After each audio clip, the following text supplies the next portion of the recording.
કરીએ નવરચિત વાવ-થરાદ જિલ્લા પંચાયત માટે ભાજપે ઉમેદવારોના નામની જાહેરાત કરી છે। વાવ-થરાદ જિલ્લા પંચાયતમાં ભાજપે 17 નવા ચહેરાઓને મેદાને ઉતાર્યા છે। ભાજપે કોંગ્રેસમાંથી 8 આવેલા અને ઉમેદવારોને ટિકિટ આપી છે। તો માળકા બેઠક પર કોંગ્રેસના પૂર્વ પ્રમુખ શારદાબેન આસલને ભાજપે ટિકિટ આપી છે। તો ખીમાણવાસ બેઠક પરથી કલાભાઈ મકવાણાને રિપીટ કર્યા છે। ધરણીધરની ચોથા નેસડા બેઠક ઉપર બબીબેન પરમારને રિપીટ કર્યા છે। ભાજપે કેટલાક નેતાઓને રિપીટ કર્યા છે તો કેટલાક નવા ચહેરાઓને સ્થાન આપ્યું છે। વાવ-થરાદ જિલ્લાની વાત કરીએ તો જે કોંગ્રેસમાંથી આવેલા નેતાઓ છે, લગભગ 8 જેટલા નેતાઓને ટિકિટ ભાજપે આપી છે। 17 નવા ચહેરાઓને મેદાને ઉતાર્યા છે।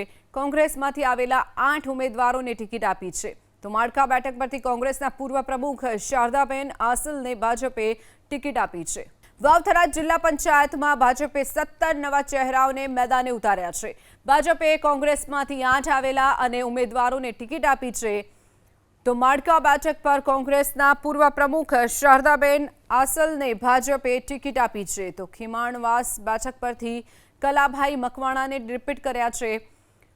ધરણીધરની ચોથા નેસડા બેઠક ઉપર બબીબેન પરમારને રિપીટ કર્યા છે। ભાજપે કેટલાક નેતાઓને રિપીટ કર્યા છે તો કેટલાક નવા ચહેરાઓને સ્થાન આપ્યું છે। વાવ-થરાદ જિલ્લાની વાત કરીએ તો જે કોંગ્રેસમાંથી આવેલા નેતાઓ છે, લગભગ 8 જેટલા નેતાઓને ટિકિટ ભાજપે આપી છે। 17 નવા ચહેરાઓને મેદાને ઉતાર્યા છે। કોંગ્રેસમાંથી આવેલા 8 ઉમેદવારોને ટિકિટ આપી છે। તો માળકા બેઠક પરથી કોંગ્રેસના પૂર્વ પ્રમુખ શારદાબેન આસલને ભાજપે ટિકિટ આપી છે।